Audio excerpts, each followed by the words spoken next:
Hoje nós estamos lendo o capítulo de número 25 do livro de Gênesis.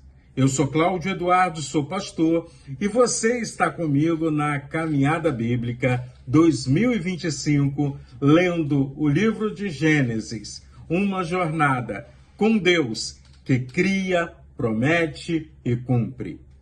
Chegamos ao capítulo de número 25 do livro de Gênesis e nesse capítulo nós temos a morte de Abraão.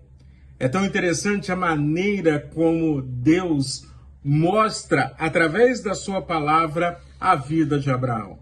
Começamos a conhecer Abraão quando ele recebe o convite do Senhor para ser uma bênção, deixar a sua terra e ir para o lugar que Deus haveria de designar a ele, para ali começar uma grande nação, a nação dos filhos de Deus, a nação daqueles que conhecem a Deus e têm a decisão no seu coração de obedecê-lo. O próprio Deus diz a Abraão que em ti serão benditas todas as famílias da terra.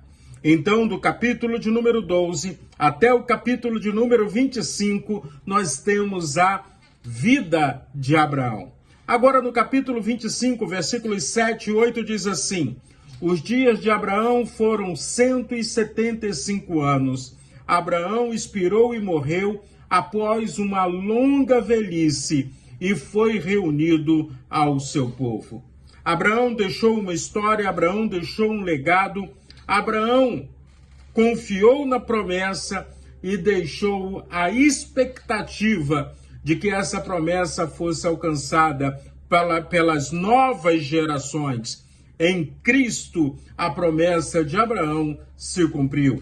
Em Jesus Cristo, todas as famílias da terra foram abençoadas, porque Jesus Cristo é Senhor e Salvador de todo aquele que crê no seu nome.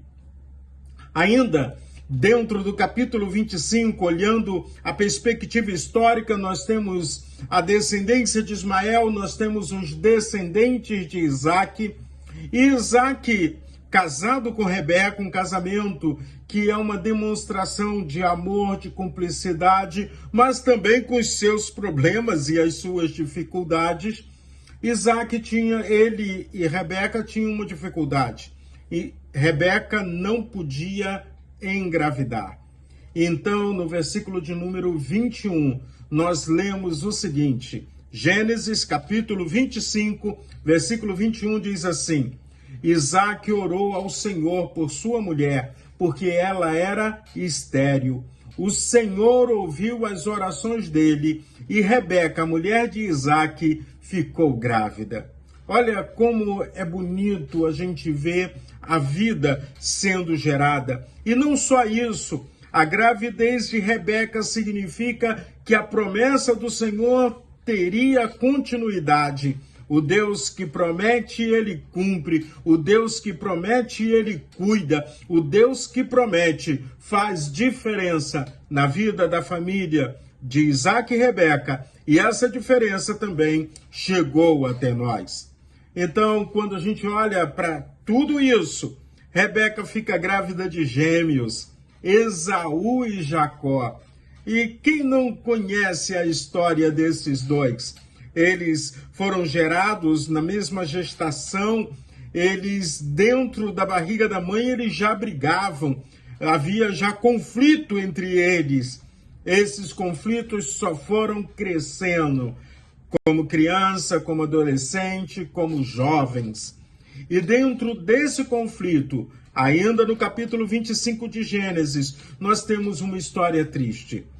No versículo de número 28 diz que Isaac amava Esaú porque se saboreava de sua caça. Rebeca, porém, amava Jacó. O filhinho preferido do papai, Esaú. O filhinho preferido da mamãe, Jacó. E aí, quando a gente observa isso, a gente vai ver também que essa divisão há de trazer muitos problemas no contexto familiar.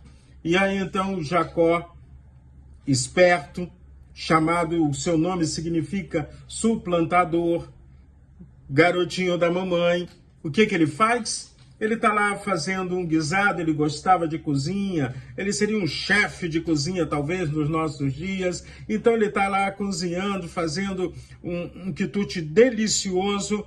Esaú chega faminto. E Jacó faz uma proposta indecente. Afinal de contas, o direito da primogenitura pertencia a Esaú. E Esaú não tinha o direito de abrir mão disso.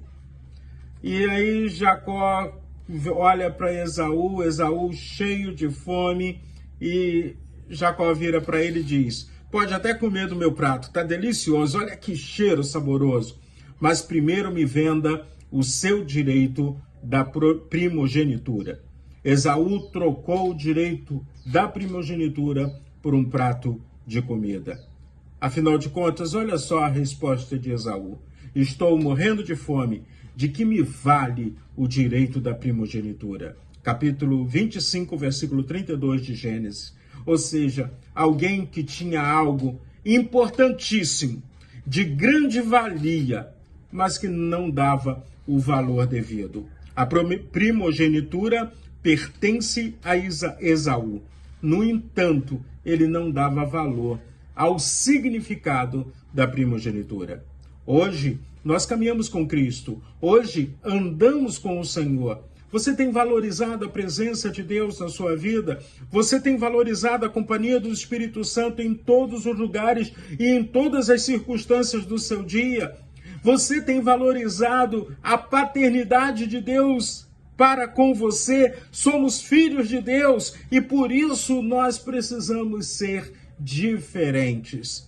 Você tem valorizado a todo instante o sacrifício de Cristo no Calvário, por mim e por você, para nos dar o direito à redenção, à salvação e o perdão dos nossos pecados? Não vamos fazer como Esaú, que tinha algo valioso, mas que não entendia o valor do que ele tinha.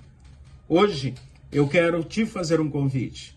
Viva bem como Abraão viveu na presença do Senhor. E a Bíblia diz que ele viveu uma longa velhice na presença de Deus. Viva bem como Isaac aprendeu a viver e buscar o Senhor quando estava com dificuldade, porque Rebeca não podia engravidar. E o último exemplo, não seja como Esaú e Jacó, que começaram a discutir algo extremamente valioso com um prato de comida. Me dá a sua primogenitura e eu te dou esse prato de comida. Isso é muito pouco diante daquilo que Deus criou e do que Deus significa para as nossas vidas. Que Deus abençoe o seu dia em Cristo Jesus.